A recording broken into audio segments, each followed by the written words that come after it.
चुकीचा होता. ती गावातल्या लोकांना सगळ्यांना त्रास द्यायचा. त्यानं बरेच जणांचे लग्न मोडले, भांडणं केलवले, कुठाने केले, जमिनी लुटल्या, सगळं केलं त्यानं.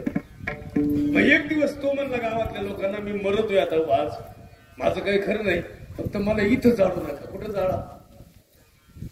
दारोबाच्या डोंगरावरती. ते म्हणले तुला इथं का नाही जाळायचं? ते म्हणलं इथं जर जाळलं तर मी भूताभूताची भांडणं लागलं.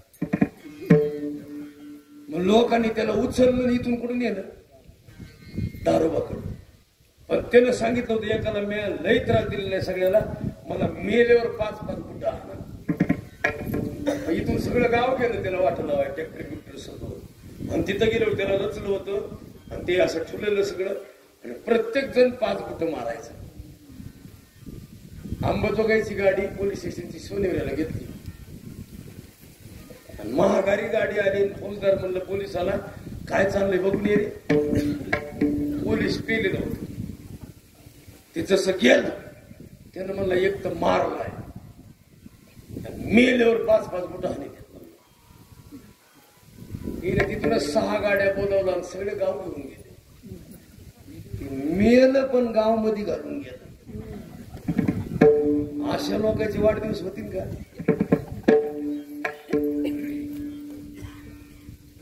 ते झोपलं वाटतं. ते दर्शन झोपलं का रे? झोपलं भाऊ. अरे ही जरा पोरग हुशार आहे. काय नाव रे तुझं? समर्थ. उभा राहा बरोबर. हुशार आहे समर्थ. तुला आजी आहे का नाही? आईची आई. आईची आई. मामाचं गाव कोणतं आहे तुमचं? इथंच आहे का? आणि वडिलांचं गाव हेच आहे का? आजी आहे का? आईची आई. हा. आणि वडिलांची आई.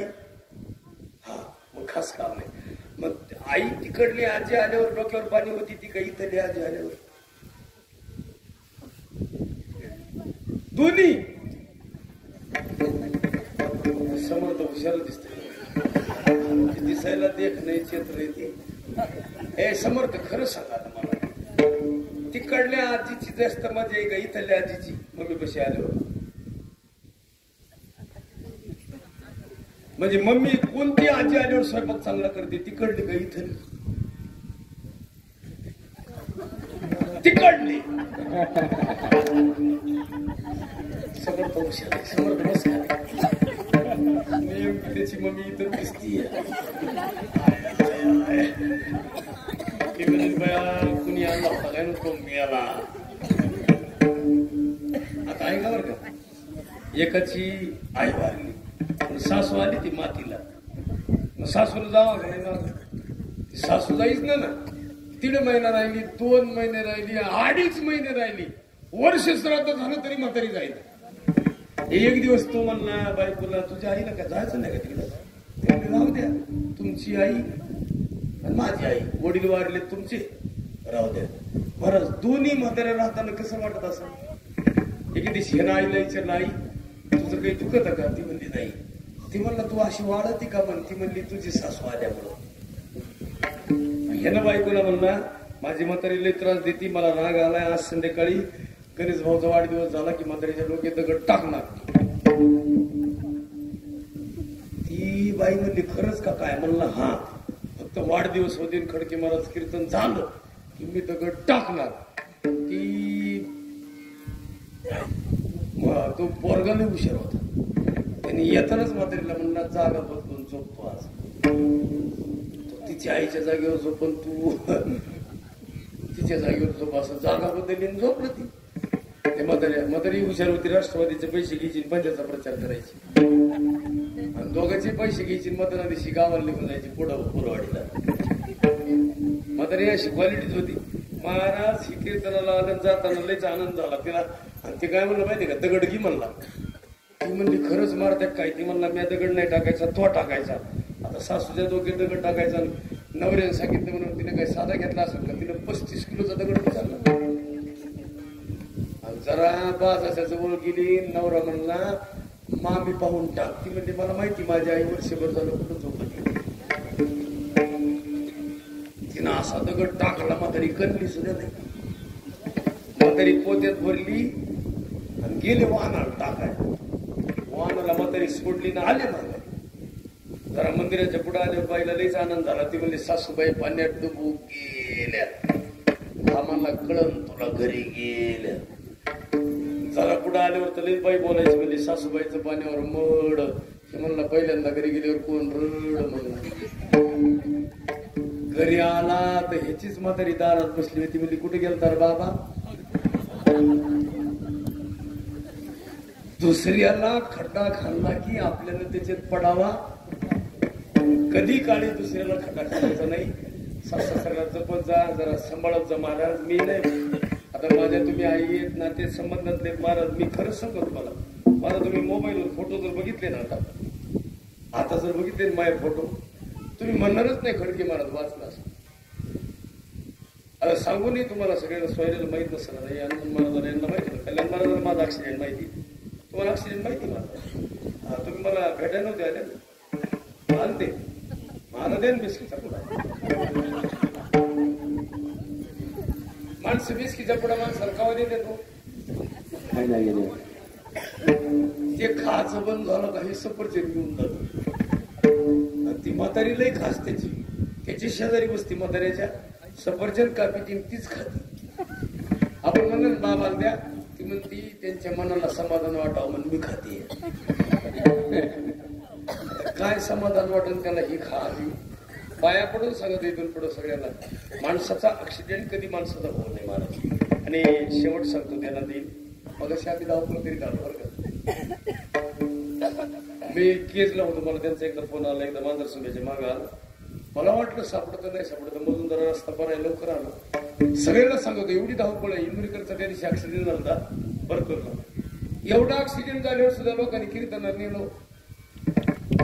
सांगा बरं मला तुम्ही. ऍक्सिडेंट झाल्यावर तुम्ही जाताल कुठं घरी. तुम्ही तरी स्वतः. आता इथं येरमळेपाशी माझा ऍक्सिडेंट झाला. शंभू महादेवच्या शेजारी आडसुळवाडी नावाचं गाव आहे. मला ते लोक न्यायला आले. महाराज माझ्या धोत्राला याला रक्त लागलं होतं. असं मला थोडं खरचटलं होतं. बरंच गाडी 3 पलटे मारले होते. आम्ही मागच्या काचातून निघलो पण आम्हाला काही नाही लागलं. आणि सगळ्यांना सांगतो बरं का नाही लागलं याचा आशीर्वाद आहे वडिलांचा. पण एवढंही होऊन ते लोक न्यायला आले. आम्ही कीर्तनाला गेलो. कीर्तन केलं 10 ते 12. नंतर माघारी आलो. हे लोक हा त्रास होतो. आपली आता गणेश भाऊला सांगतो तुम्हाला सगळ्यांना ही वारकरी निर्मळ आहे. आणि ही सगळी जण आहेत का नाही. तुमचं तुकाराम मी चांगलेच येत म्हणजे कड्याला हाताला लागले. जरा मधला काळ गेलाय थोडा. दिलं झालंय का थोडं. लग्न केलंय त्याचं नाही. ते कसं होईल लग्न असं म्हणजे करायचं का नाही करायचं. करायचंय मला पाहावा लागेल. मम्मी आली का तुम्ही एकटी झाला. आई आल्यात नाही तर आई आहे कुठे काही. आईनं माझी भेट घातली की मी माझ्या डोक्यात होतो जास्त म्हणजे हात गोड आहे. माझ्या डोक्यात काय माहिती का आपले पोरं प्रगतशील झाले पाहिजे. माझ्या डोक्यात आता हे 10-12 पोरं असे तकडे. आता यांना लई जपलंय. एवढी टीम आहे ना. आज माणसंच नव्हते बरे. आपल्या परिसरात ही सारखी टीम पळते. रोज कंटिन्यू चालते. आणि यांचे उपकार कसे नाही. ही माणसं महाराज निस्वार्थी येतो. हे लई झालं तुम्ही दिले तेवढंच. हे असं नाही. माझं त्या दिवशी उदगीरला कीर्तन होतं. आत्ता मला 1 महिन्यापूर्वी त्यानं कीर्तन पुढच्याला सांगितलं. त्यानं मला फोन केला. म्हणला तुम्हाला 10,000 देतो म्हणले. ते मी म्हणलं चालू. आणि मी गावाच्या जवळ गेल्यावर मला म्हणलं त्यांना मी 15 सांगितले. मी म्हणलं चालू. पण तो म्हणला 10 तुम्हाला मला 5. ते लय हुशार होतं पुढचं त्याला नाही ते. त्यानं मला गावाच्या कडेला वाहन म्हणजे नदीपर्यंत गेल्यावर काय म्हणलं माहिती तुमची 1 तारीख गाव करायला दिली शेजारच्याला. आणि त्यांना 25 सांगितले. मला 5 आणि तुम्हाला 20. खोटं बोललं पण त्यानं कसं केलं माहिती ही 5 खाण्यासाठी. त्याला ती उद्या परवा दिवशी ये ना. ह्या 5,000चं काय करायचं तुम्हाला. कसे द्यायचे तुम्हाला हे पैसे. ते मला गावाच्या बाहेर गेल्यावर द्या. मला म्हणायचं होतं कशाचे द्यायचे ते मला गावाच्या बाहेर गेल्यावर. महाराज मी म्हणलं ती पाकिट कुणाकडे देणार आहेत लोक. ते म्हणले तुमच्याकडे देणार. म्हणलं मग मी येतो कीर्तनाला. कीर्तन झाल्यावर पाकिट मला दिल्यावर मी गाडीत बसलो. आणि लगेच ती शेजारी बसला पाहिजे. माघारी यायला बाहेर पाकिट घ्यायला. मी त्याला म्हणलं तुला अक्कल आहे का गावातले हाणतील लोक. तू मागून ये मोटरसायकलवर. मी पुढे थांबतो. मी कशाला थांबत पुढं. कशाला खबर. मी जशी गाडी चालू केली तशी उदगीर, मला 50 फोन आले त्याचे. त्याचा शेवटचा फोन उचलला, त्याने म्हणला कुठे आहेत महाराज. म्हणलं मी पुलावर आहे. ते मला मी पुढे आलो, मग येतो मला. अजून परत माघारी आलं ते. आणि मग मी त्याला लाईनवर घेऊन विचारलं, बोललो, म्हणलं राजा कीर्तनकाराच्या पाकिटातले पैसे खाऊ. तुम्ही विचारले निर्मळ माणसं आपल्या भागात, अशी दलाली नाही, कुठाना नाही, काही नाही, काही नाही. कीर्तन भजन टाळकरी वारकरी जीवन आहे, हे आम्हाला लई मोठा त्रास आहे. सांगा मला, मी 8,000चं तेल जाळून गेलो, 600चे टोल नाके लागले, 1400 मला म्हणल्यावर आणि 5,000 त्यानं खाल्ल्यावर केवढ्याला पडत कुठाना. ह्याच्यापेक्षा मागणं मागतो, आपल्या भागामध्ये मुलं तयारच झाले पाहिजे. आपले मुलं अजून टाकले पाहिजेत, अजून मुलांना. आता ही पोरं आहे का नाही, तुम्हाला माहित नसेल तर सांगतो, इंजिनियर, डॉक्टर, कलेक्टर, सीए, किती मोठा मुलगा हो द्या, पण तू गावाला हिताचा पाहिजे, गावाचं हित करणारा पाहिजे. म्हणून गणेश भाऊंना या विष्टचिंतन सोहळ्याच्या वाढदिवसाच्या हार्दिक शुभेच्छा. मी एवढंच करीन, या गावामध्ये कुणाचं सुख दुःख समाधान एकही फोन आला रात्रीचा 2:30 वाजता येऊ जा, तुमचा एक नंबर देऊन टाकायचा इथं गावात, सगळ्यांना सांगायचं कंचही काम असू द्या. आणि थोडं धाडसी निर्णय घेतला ना, काही होत नाही. धाडसी काही झालं, कोणत्याही कामाला उभं राहायचं. आणि जेवढं तुम्ही गावासाठी करता त्याचा फायदा काय सांग का. आमच्याकडे असं धाडसीपणा करणारा माणूस जुन्नरला आमदार झाले, शरद सोनवणे नावाचं आमदार. सामुदायिक लग्न करणार, हे करणार, पण माणसं मोठे होत असतात. पण समाजाची गावाची सेवा केल्यावर माणसं मोठे होतात. म्हणून तुका म्हणे मज घडू त्याची सेवा, तरी माझ्या दैवा पार नाही. मुळी कन्यापुत्र होती जे सात्विक दयाचा हरिक. आज या निमित्तानं शेवटचं एक राहिलं. इथं अंगणवाडीच्या तयारी तर कुणी अंगणवाडीला शिकवायला नाही आल्यात का. नाही बरं, इथं बसलेल्या महिलांपैकी एखादी पोलिसाची आहे का, त्यांचा पोरगा पोलीस आहे, नाही आहेत काय. बरं, ज्यांचा मुलगा मिलिटरी मॅन आहे अशी कुणी आहे का, नाही. बरं, ज्यांचा पोरगा मास्तर आहे अशी कुणी आहे का इथं. मास्तरच्या पुढे आहेत का. हा, तेवढ्याच मास्तरच्या आईकडे या. एक नारळ आणा भाऊ, उठा तुम्ही आता. गणेश भाऊच्या आई आल्यात का, या आई या, दोघी जणी या आणि नारळ द्या त्यांना. मास्तरच्या आईचा जरी सत्कार केला तरी कोविड विद्याचा सत्कार झाला. पुरुषापैकी कोण आहे वडील. आणि ह्या निमित्तानं कोविड विद्याचा सत्कार का करायचा. मला गेले 2 वर्षाचे गेले का, या लोकांमुळे बरं झालंय. तुमची इथं आशा सेविका महिला आहे का, आशा सेविका, आशा वर्कर आल्या काही ताई आहेत, उत्तम झालं. ताईसाठी टाळ्या वाजवा. समर्थची मम्मी का काय, बरं तेवढं त्यांचा सत्कार करूया. हा वाढदिवस करता आला त्याचं एकमेव कारण आहे, लसीकरण पूर्ण झालं. 2 वर्ष गेलेले, 2 वर्ष शेवटी या निमित्तानं तुम्हाला सत्कार करता आला, कीर्तन करता आलं, वाढदिवस ठेवता आला. अशा या कार्यक्रमाचं खरं फळ कोविड योद्ध्यांचा सत्कार करणं. जे देशासाठी लढले ते अमरहूत आत्मे झाले. सोडिले सर्व घरदार, सोडिला सुखी संसार. जे फासावरती चढले ते अमरहूत आत्मे झाले. अहो तुमच्या आमच्या हे आहेत ना गुच्छे, हे नुसतं द्यायचं इकडं. या ताई या, नारळाचं जाऊ द्या. एक जण भंडारा घेऊन उभा, समर्थ इकडे रेतो घेऊन उभा राहील भंडारा. आणि फोटो काढा. कोविड विद्याचा सत्कार गणेश भाऊ सातपुते देवकते, गणेश भाऊ देवकते यांच्या अभिष्ट चिंतन सोहळ्याच्या निमित्तानं कोविड विद्याचा सत्कार आपल्या गावाच्या वतीनं केला. असं उद्या मोबाईलला स्टेटसला ठेवायचं. या पुरुषापैकी कोणी आहे का, मिलिटरीमॅनचे वडील, आई वडील, पोलिसाचे वडील, शाळा मास्तरचे वडील, कुणी आहेत का इथं पुरुषापैकी. ताई या पुढे तुम्ही या. गणेश भाऊचं लग्न झालंय ना,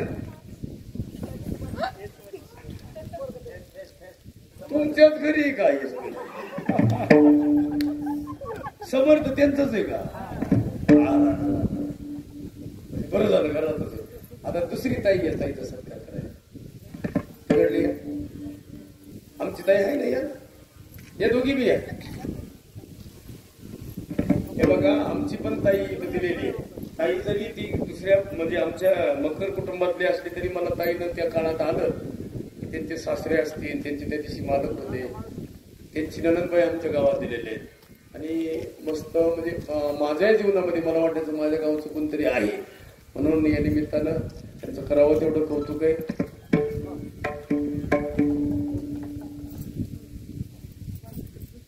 द्यायचं सत्कार करा, ताई करते सत्कार. या निमित्तानं मला तर वाटतं बरं झालं त्यांच्याच घरामध्ये सगळं बरं काम आहे. तुम्ही माझ्या पाया पडायचं राहिलं नाही.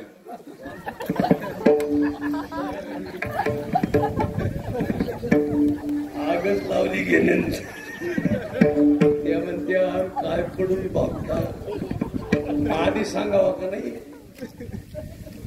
आम्ही मुद्दाम असं म्हणत असतो, असं काही नाही. गणेशच आहेत ना. हा हा हा बरं आहे, बरं आहे. चांगलं काम आहे. या निमित्तानं सगळ्या कुटुंबाला नेहमी थोडे धन्यवाद. गणेश भाऊच्या मंडळी असतील, त्यांचे चिरंजीव समर्थ असत. समर्थ तुला काय व्हायचं मोठं झाल्यावर? डॉक्टर व्हायचंय. टाळ्या वाजवा. हे कुणाचं काय नाव आहे रे तुझं? पंकज.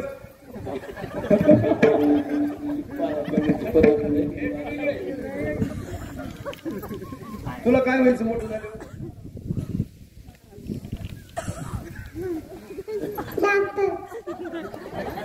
पंकज उभा आहे.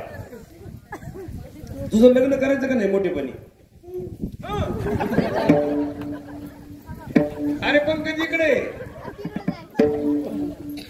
तुला बायको गोरी करायची का काढ?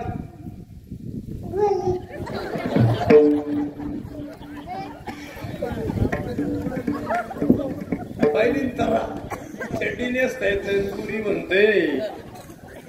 असू द्या. या निमित्तानं या भावाचं प्रेम असं वाटचाल चांगली व्हावी. आणि वाढदिवसाचा हा जो नियोजन आहे, अचानक आणि कमी वेळामध्ये चांगलं काम केलं म्हणून त्या दोन्ही ज्यांना आता बुलट दिली, कालिदास नाना देवकते आणि गणेश भाऊ देवकते, 33वा वाढदिवस आहे. वयवर्ष किती झाले, याच्यापेक्षा कसे जगले, काय झालं आणि गावासाठी काय दिलं, याला मोठी किंमत आहे. विठोबार कुमाई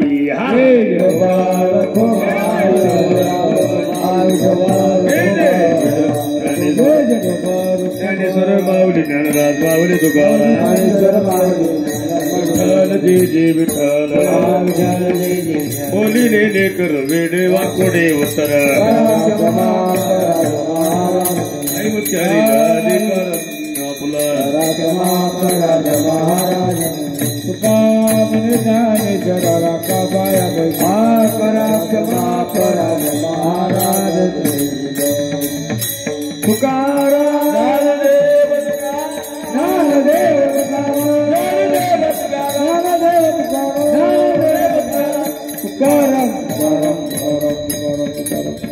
कुंडली गवर्दे हरिठाल श्री ज्ञानदेव तुकाराम भगवान की, ज्ञानेश्वर महाराज की, जगद्गुरु तुकाराम महाराज की, मुकुंदराज स्वामी महाराज की जय.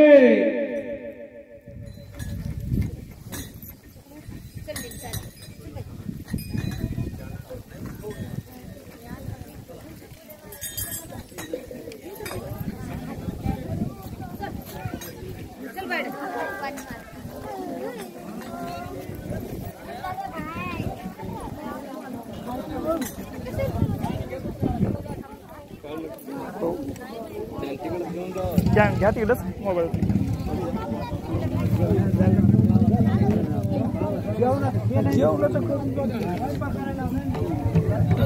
जाऊ ना कुठं.